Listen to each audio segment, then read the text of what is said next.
we can all say for sure that 2024 has been a bit of a weird year, and one of the highlights of it has been how Nintendo had said that they're going to be releasing announcing Switch 2 somewhere within the fiscal year, which at the time when they did it was May. So that means that the max that they were going to be going to is March 31st. So we can all, I'm sure a lot of people can go to the point where it's safe to assume that Nintendo is not doing it in 2024. It's just been a weird year. And now here we are, now in December or wherever I've posted this and got it edited by, but I'm sure that it's now in December and I've actually released a brand new short and video series of mine, but off that topic right now. But at this point, most of the hype for Switch 2 has just been disappearing because of how long we've had to wait. It's just been a very scary thought to feel like Nintendo's going to wait to the tipping point of the stone pillar or whatever other reference I'm trying to come up with.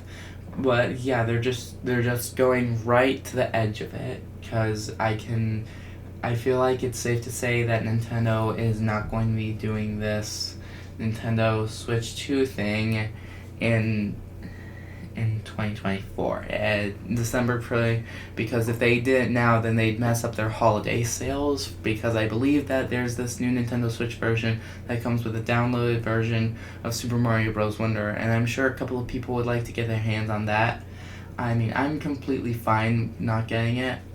Not getting it is fine with me.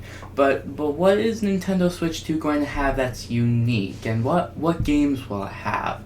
Well, that's what the whole video, that's the whole point of this video. You saw the thumbnail, you saw the title. You're here for what I'm going to be doing, and that is a top 15 things of what Nintendo could be releasing alongside this Nintendo Switch 2 thing, assuming that it comes out, assuming that we finally get the announcement at some point, because I'm hoping that if they just go till the end of March, that's a really scary thing. But anyway, enough of that about that. But before I get into the video, please leave a like and subscribe. I'd really appreciate it. And check out my most previous video where I did a complete review on Echoes of Wisdom and where it may fit on the timeline. Enjoy the video, everybody. It was hard for me to choose a 15, but if Nintendo is going to release something, then they might as well release an educational game, because I still have an old game from when I played on the DS. It was a version of Team Umizoomi teaming math skills. I guess Nintendo needs to have to do something for like something educational if they're going for like kids learning to be gamers. Those like very special educational games that start getting people to level up and up and up. And there's games like Legend of Zelda and Mario that could get people into gaming, but what about the 3-year-olds?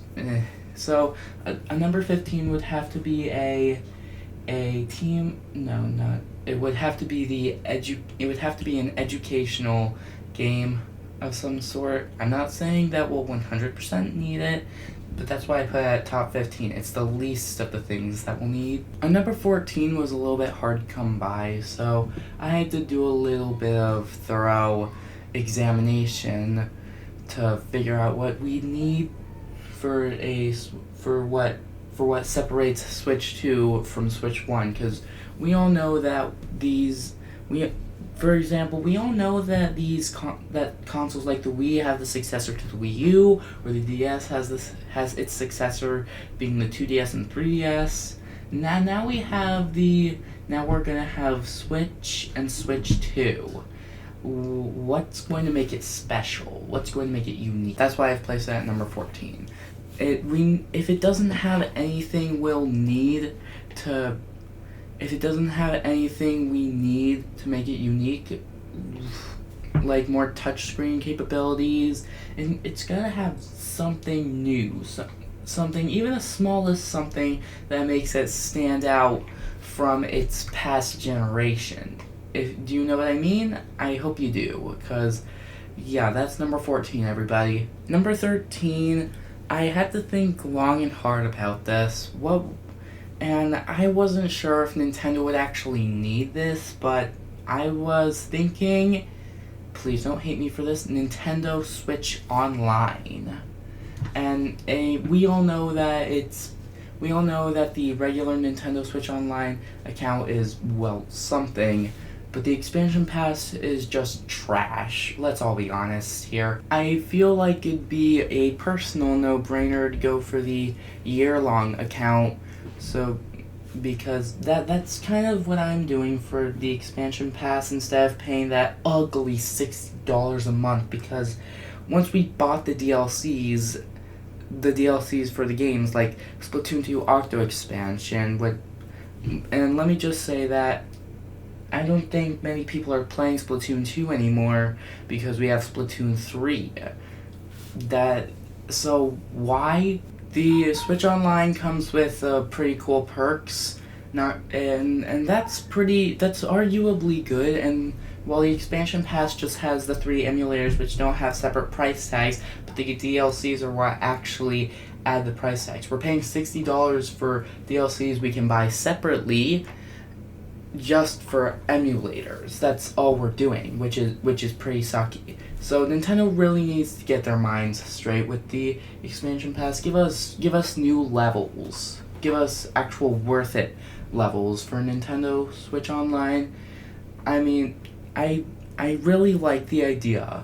Honest. I really like the idea of being able to redeem and get special perks and stuff, but Nintendo needs to rework this whole Nintendo Switch Online system if they're going to be able to make money to keep their company going. Hey, speak of the devil, number 12 is on the emulators. Whoa!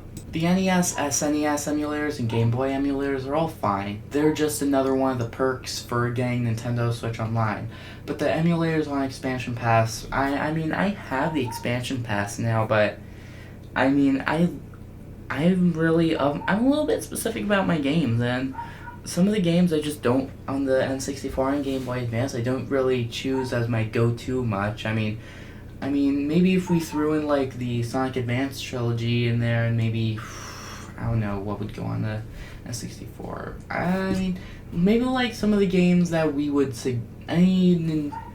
maybe if there were, like, some more games that we recognize to go on there, then that'd probably help out a little. And as for the emulators themselves, what do they cost?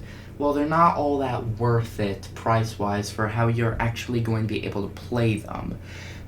I mean, the expansion pass emulators, the N64, GBA, Sega Genesis, the only way you can play them is on Switch Online's expansion pass, and same with the emulators on just basic Switch Online. If Nintendo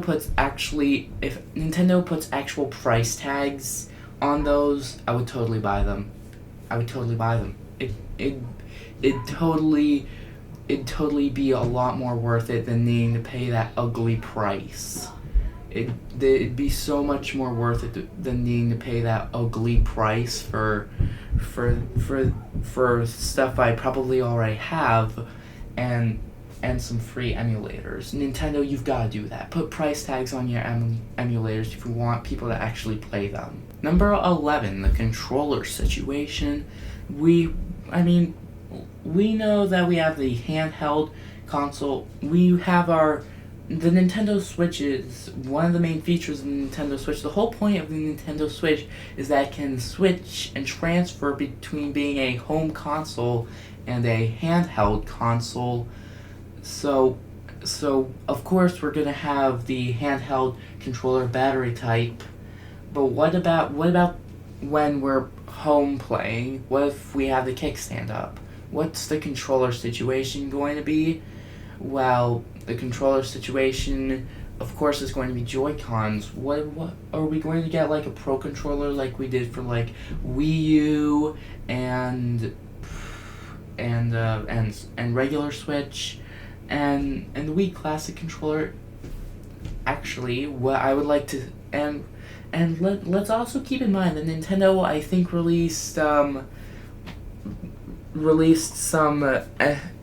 controllers that looked like an NES, an SNES, and Nintendo 64 controller as well. They may have done it for Sega Genesis, but I can't remember. But you know what would be really cool to see an actual GameCube controller to be put on Nintendo Switch. I mean, there may be an actual GameCube controller that you can put on Switch, but as far as I know, I don't think there is. Comment down below if I'm wrong, please. Number 10. Now we're finally going to be getting into the games. That's why you're here. That's one of the main things you're here for.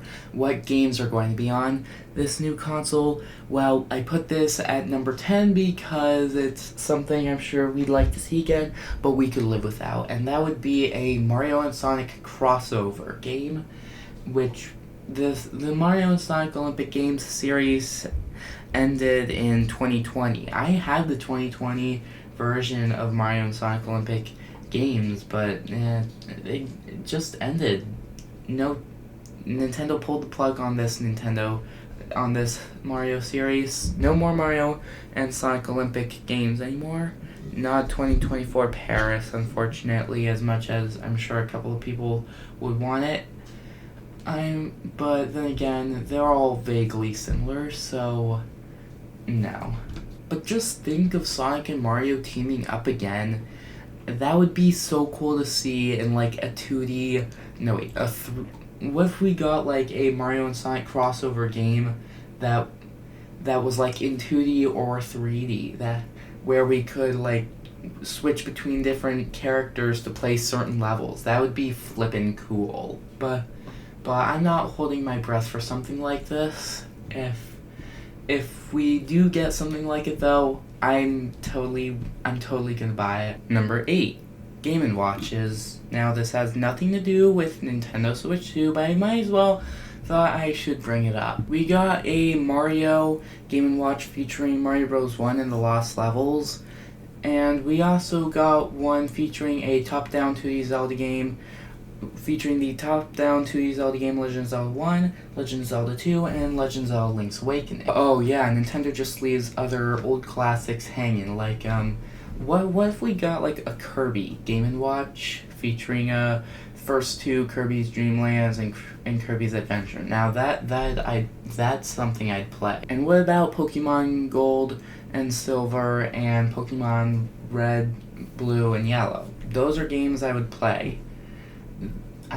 If Nintendo releases more Game & Watches for like Pokemon and Kirby, I would definitely buy it. And hey, maybe we could even sync it with Nintendo Switch Online.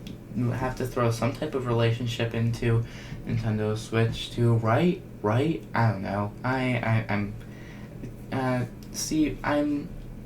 I've lost words. Number 7, I boiled it down to Kirby. With Kirby let's name the top 2 recent Kirby releases being Kirby's Return to Dreamland Deluxe and Kirby and the Forgotten Land.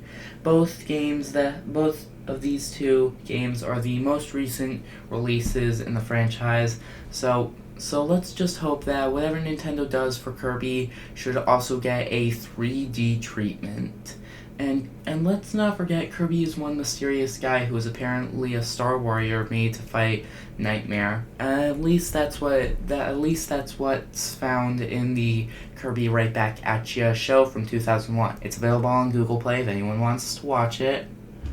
But anyway, if Nintendo does anything for Kirby, it should be another 3D treatment. Because Forgotten Land is nearly everything better than most of the games than most of the past games, like Return to Dreamland, Triple Deluxe, and Kirby Planet Robobot were all pretty similar. And let's not forget that Star Allies is basically just an expansion pass to past Kirby games. So we can count on Nintendo hopefully hopefully doing a Kirby 3D game to come to Switch 2. And of course, number 6 is Pokemon. Now, we all know that Nintendo and Game Freak do re-releases of regions. Like, they did actually 2 re-releases of Sinnoh on Switch. The Pokemon Legends Arceus featuring Sinnoh in its past glory, and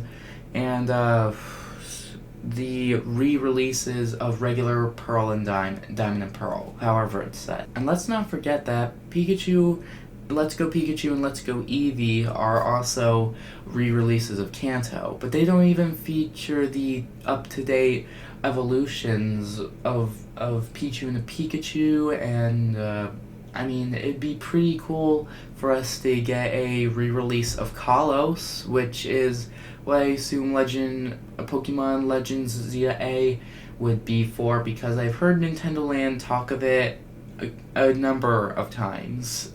Hopefully, and Zeta A sounds to me like a re-release of the Kalos region. Seeing the first ever discovery of Mega Evolution would be pretty flipping cool, not gonna lie. But did Kalos have a different name back then like Sinnoh? Well, if Nintendo actually does have plans to do something like this for Game Freak, I'm sure my sister and I would definitely be into it. Number 5, Luigi's Mansion's continuation. Now, we all agree that this definitely deserves a spot on the list. I'm sure a lot of people would want this on the list because Luigi's Mansion 2 just isn't that great. Not from what I've heard anyway, because I even played it one time in my life.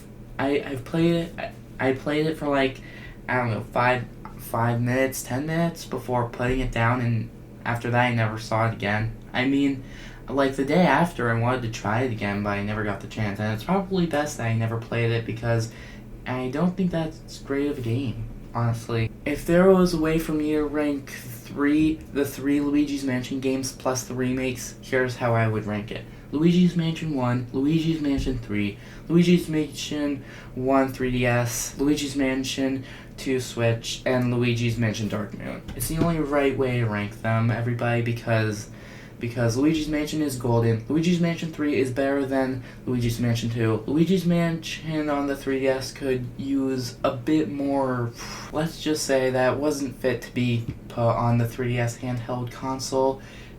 And seeing it come back to Switch along with a Luigi's Mansion 4 would be sick, because Luigi's Mansion 1 is my top favorite. Number 4, the Zelda remakes that we actually need.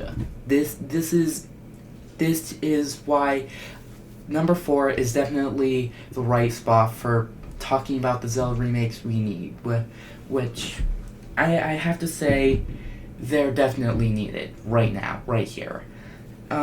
I can name all the current remakes for, I'm sure, a good Mount Rushmore of Zelda fans would like them to be. My Mount Rushmore of Legend of Zelda games is Legend of Zelda Twilight Princess, Legend of Zelda Wind Waker, Legend of Zelda Ocarina of Time / Master Quest, and Legend of Zelda Majora's Mask. My top 4, they need to be remade, and they did get remakes, actually.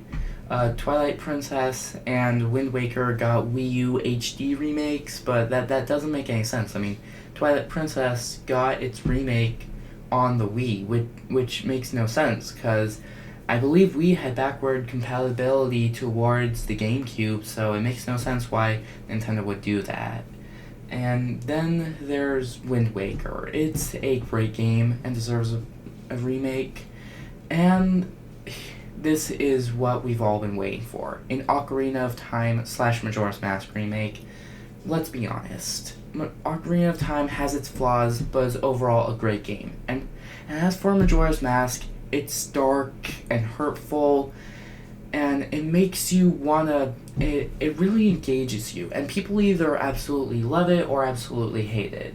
I'm referencing Adam Blank on Remember the Game podcast, in case anyone doesn't know. If those 4 games got remakes on Switch, it'd probably do Nintendo a lot of good if because the only Zelda remakes Zelda remakes we've gotten on Switch, which is Skyward Sword and Link's Awakening, they only did Link's Awakening.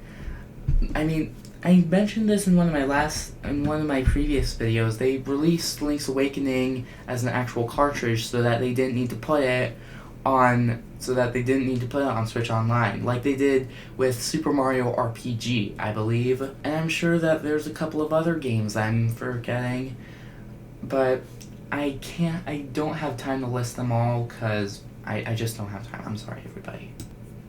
Number 3. We're coming down to the final 3, everybody, and I had a little bit of trouble trying to narrow this down. But I finally came to the conclusion of Minecraft. Minecraft is a great game, and it seems to be on all the next-gen consoles like Xbox Series S/X, PS5, PS5 Pro, and Nintendo Switch. If it's coming to Nintendo Switch 2, then backwards compatibility is going to be needed. But like, why would Nintendo need to re-release something if it has backwards compatibility? So let's just say that number 3 is a tie between Minecraft and backwards compatibility. It needs these two things along with a couple of other games, like the games that are spread out between next-gen consoles.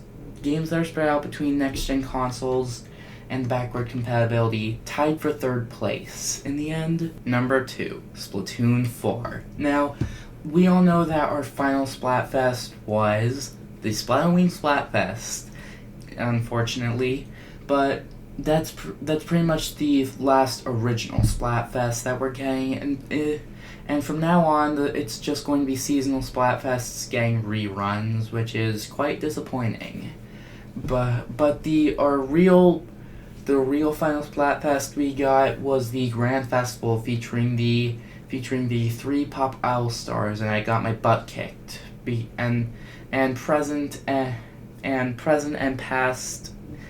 Present came in second, and Future somehow got no points. Like, how is that even possible? It's the biggest Splatfest of the game. How does it get no points?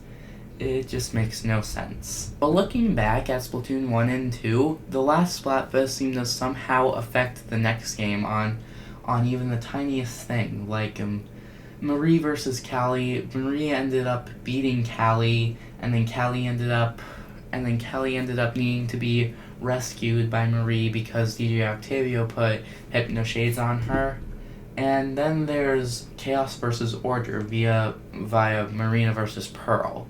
And Pearl and Team Chaos won, and not only did Splatsville get the name City of Chaos, we also got Side Order. Makes sense, right? And now we have the Grand Festival. Let's look back at the Pop Idol stars. We know that Marie and Callie are the granddaughters of Captain Cuttlefish, and that's how they became agents. And Marina and Pearl actually met Captain Cuttlefish on accident when trying to get some type of signal on top of a mountain for whatever reason. And then there's Deep Cut. Well, Deep Cut used to be thieves. Now Marie is their boss. Does that mean that they're part of the Squidbeaks platoon? No, I don't know, but I hope that they have some major impactful role as the good guys in Splatoon 4. Now it's time for honorable mentions. Those, of course, being a new 2D Mario, new Paper Mario, Super Mario Galaxy 2 on Switch, Super Mario Maker 3/3D, a 3rd sequel to Mario and Rabbids, and an original Mario, and an original Donkey Kong Country coming to this new console. Now, number 1, the moment you've all been waiting for, is actually a tie. What? I think I may have done a tie in one of my past numbers, but I forget. A tie between a 3D open world Mario, Mario Kart 9, and Super Smash Bros. Sequel. It's pretty hard. Since this is a tie, I might as well go over what each of the games would probably look like. Now we have our 3D open world Mario being Mario We have 3D Mario Bowser's Fury, but 3D open world isn't the also 3D open world isn't just is just one of the Mario things that we could be getting. We could also be getting an open 3D Mario sandbox game, like I mentioned before, a Super Mario Galaxy 2 coming to this new console like Galaxy 1. But I highly doubt it. Mario Kart 9 I think is a little bit harder to think about because we have tracks, it's Mario Kart. There's dash panels, there's items, coins, and CPUs. And of course there's online play. There's not really much else to say, but there is like one thing, what new tracks we could be getting. Like new modes, new DLC. It would be pretty flipping cool to see that. And for flipping crying out loud, bring something original, Nintendo. The DLC, the Booster Course Pass only brought something mildly new in a couple of cups, but if we're going to be seeing anything from any other Mario Karts, then this new Mario Kart has to have something new. And finally, we have Super Smash Bros. Coming to this new Switch console. Now, Smash Bros. Started off in the N64, and Melee is an absolute gem. Trust me, I was more addicted to that Smash game than Brawl, or 3DS, or even Wii U, and I was pretty stuck to those a while, but Melee is a top. And Ultimate it's just an extension of what's good from all the games, despite the flaws, when and if it may have. So, it's pretty shocking when you think about it. If Smash is supposed to get a new adventure mode and new characters, I could probably spend another 30 minutes talking about what Smash could do, but I'm already about 26 minutes into this, and it may end up becoming a 30-minute video. So, here's what I'm going to do. What I'm going to say here is that Smash Bros. is a long-going franchise, so if we're going to get anything new from it, we're going to need to chop up the roster and start fresh with at least 50% of the roster from Melee and 100% of the roster from the first game, and that is where this video ends. I can spend more time talking about Smash, but I'm gonna have to say that for another video. That's pretty much the video. Thanks everybody for watching, but let me know what you thought of this list, whether you comment, like the video, please. I'd like to get at least 3 likes on this video, and comment down below whether or not you agree with my order, and whether or not you think I could have done things better, and what you would add to your top 15. Add it all in your comments. Thank you so much for watching, everybody. I really appreciate it, and I'll see you all next time.